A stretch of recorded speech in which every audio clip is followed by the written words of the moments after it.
Hi friends, welcome to Meera's day to day vibes. இன்றைக்கி வைகுண்ட ஏகாதசி. என்னால் காலையிலே எழுந்து பூஜைலாம் பண்ண முடியல. ஏன்னா பசங்களை எழுப்பணும், ஸ்கூலுக்கு அனுப்பணும். அதனால் எனக்கு ரொம்ப வேலை இருந்தது. சரி, நான் பசங்கள்லாம் அனுப்பிச்சிட்டு அப்புறமேட்டு ஃபுல் வீடெல்லாம் க்ளீன் பண்ணிவிட்டு பூஜை இதெல்லாம் கழுவிட்டு விளக்கெல்லாம் ஏற்றி நான் ஒரு மதியமாகவே கும்பிட்டேன். சாமிக்கு சாப்பாடு செஞ்சு படைச்சிட்டு என்னால் முடிஞ்சது ஒரு சின்ன ரவா லட்டு செஞ்சு ஒரு ஸ்வீட் ஒன்று செஞ்சு நான் சாமிக்கே காலையிலே மதியமாகவே படிச்சுட்டேன் பசங்க வரத்துக்கு முன்னால். சரி, அப்புறம் வீடெல்லாம் க்ளீன் பண்ணிவிட்டு பசங்க வந்தோடனே கோவிலுக்கு போகலாம் அப்படின்னு ஒரு பிளான் இருந்தது. சரி, அப்புறம் ஈவினிங்காக போயிட்டு பசங்களெல்லாம் கூட்டிகிட்டு வந்துட்டு அவங்கள ரெடி பண்ணி இட்டுன்னு போகிற கட்டியுமே ஒரு பெரிய அலுப்பல் ஆயிடுச்சு. அதுலேயும் என் பையன் நான் வேஷ்டியில் தான் வருவேன், நான் வேஷ்டி கட்டிட்டு தான் வருவேன்னு சொல்லிட்டு வேஷ்டியில் நடக்க முடியாமல் 2-3 இடத்துல விழுந்து எழுந்து ஓடியாருனா. நீங்கள் பார்த்தாவே தெரியும், அப்படி ஓடுவான். அப்புறம் கோயிலுக்கு எப்படியோ போயிட்டோம். போனோடனே அங்கே ஒரு சின்ன தண்ணி மாதிரி இருந்துச்சு. அதில் வந்து பெருமாளோட பாதம் இருந்தது. ஸோ பசங்க அதில் தான் போயிட்டு எல்லோரும் ஆடிட்டு இருந்தாங்க. ஆடிட்டு முடிச்சு வந்து பார்த்தா எல்லோரும் க்யூவில் வெயிட் பண்ணிகிட்டு இருந்தாங்க. நாங்கள் 5 o'clock போனால் கூட திறக்கவே இல்லை. ஆக்சுவலாக நாங்கள் 4:30 போயிட்டோம். ரொம்ப நேரம் வெயிட் பண்ணுற மாதிரி இருந்தது. திறந்தோடனே நல்லபடியாக தரிசனம் பண்ணோம். பெருமாளை நல்லா கிட்ட போய் எல்லாமே பார்த்தோம். ரொம்ப சந்தோஷமாக இருந்தது அன்றைக்கி நாளும். இதுக்கோசம் தான் எல்லோரும் நம்ம அந்த வருஷத்துக்கு ஒரு வாட்டி வெயிட் பண்ணணும், அந்த சாமியை பார்க்கணும், தரிசனம் பண்ணணும் கரெக்டாக அப்படின்ட்டு ரொம்ப நேரம் வெயிட் பண்ணி பார்த்துட்டு அப்புறம் போனோம். பசங்களா என்ன வாமா போகலாம், ரொம்ப நேரம் வெயிட் பண்ணுறோம், கால் வலிக்குது அப்படின்னுலாம் சொல்லிகிட்டே இருந்தாங்க. சரி, எனிவே பார்த்துட்டு பசங்களும் ஹாப்பி.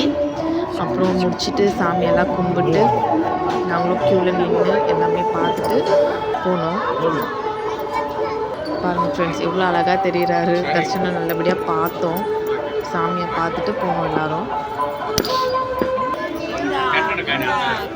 நிறைய பேர் வந்திருந்தாங்க. இந்த ஒரு நாளுக்கோசரம் வெயிட் பண்ணி எல்லாரும் அந்த பெருமாள் சாமி எங்கே இருந்தாலும் தேடி வருவாங்க. என் பசங்கள் எல்லாம் லைனில் நின்று தீர்த்தம் குடிக்கிறதுக்கு வெயிட் பண்ணிட்டு இருந்தோம். தீர்த்தம் கொடுத்தாங்க. என் பசங்க ஒரு வாட்டிக்கு 2 வாட்டி ஓடி போய் வாங்கி கொடு கேட்டால் டேஸ்ட்டாக இருக்குமா, ரொம்ப டேஸ்ட்டு அப்படின்ட்டு. ஸோ நானும் வாங்கி குடித்தாச்சு. என் பையன் இன்னும் ஃபஸ்ட்டு ஒரு வாட்டி குடிச்சிட்டான். அதுக்கப்புறமேட்டு திரும்ப ஓடி வந்து திரும்ப குடிக்கிறதுக்கு அங்கேயே நின்றுட்டு இருந்தான். அவனை கூப்பிட்டா கூட அவன் வரவே இல்லை.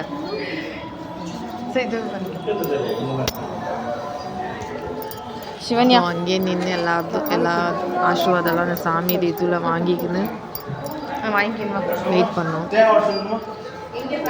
அதுக்காட்டி என் பொண்ணு முன்னாலே போயிட்டேன். என் பையன் இல்லைம்மா, நான் இன்னொரு வாட்டி வாங்கி குடிச்சிட்டு தான் நான் வருவேன் அப்படின்ட்டு இன்னொரு வாட்டி அங்கேயே நின்றுட்டு இருந்தான். கேளு, சாமி வாங்கி குடிச்சான். தீர்த்த வேணுமா என்ன? அங்கே ஒரு பாட்டிமா அவங்களுக்கு ஹெல்ப் வேறு பண்ணாங்க என் பையனுக்கு, இன்னும் கொஞ்சம் கொடுப்பாங்கன்ட்டு. அவ்வளோதான், அங்கேருந்து நாங்கள் கும்பிட்டோம், வெளியே வந்துட்டோம். வெளியே வந்தோடனே என் பசங்க ஃபுல் பார்க்குறதுக்கு அப்படியே இடம் ஃப்ரீயாக வேறு இருக்கவே என் பசங்களால் ஒன்றும் முடியல. அப்படியே ஓடுறாங்க, இங்கேயும் அங்கேயும் கண்ட்ரோலே இல்லை அவங்களுக்கு. இதுக்கும் அதுக்கும் ஓடிட்டே இருக்குவாங்க. என்றைக்குமே என் பசங்க வெளியே விட்டுன்னு போனாவே அவங்க வந்து ரொம்ப ஜாக்கிரதையாக பார்த்துக்கணும். ஒரு இடத்துல வந்து இருக்கவே மாட்டாங்க.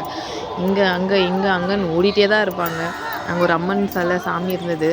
ஸோ அங்கே போனோம். அங்கே திவாசனை காட்டினாங்க, கும்பிட்டு குங்குமம்லாம் வச்சுட்டு என் பசங்களும் வாங்கி குங்குமம் வச்சுக்கினாங்க. அப்புறம் கொஞ்சம் நேரம் அங்கே இங்கே ஆடிட்டு இருந்தாங்க. ஒரு 10 minutes ஆட விட்டேன் பசங்களை. சரி, கொஞ்சம் நேரம் ஆடிட்டு வாமா அப்படின்ட்டு. பசங்க வா போகலான்னா கூட கேட்கல. கொஞ்சம் நேரம் இருமா, ஆடிட்டு போகலாம், வீட்டுக்கு போனால் நீ வெளியே கூட விட மாட்டேன், வீட்லேயே தான் வச்சிட்ருப்ப, எங்கேயுமே எங்களை வெளியேட்டுன்னு போகிறதில்ல வர்றதில்லைன்னுட்டு. சரி, கொஞ்சம் நேரம் ஆட வச்சேன் பசங்களை. அவங்களும் ஹாப்பி. நேற்று மோஸ்ட்லி நாங்கள் வெளியே அப்பப்போ எப்போவுமே வரமாட்டோம். சரி, கோயிலுக்கு வருஷத்தில் ஒரு வாட்டி தானே, இதுக்கும் வரலன்னா எப்படின்னு சொல்லிட்டு தான் வந்தோம். தேங்க்ஸ் ஃபார் வாட்சிங். பிடிச்சிருந்தா லைக் பண்ணுங்கள்.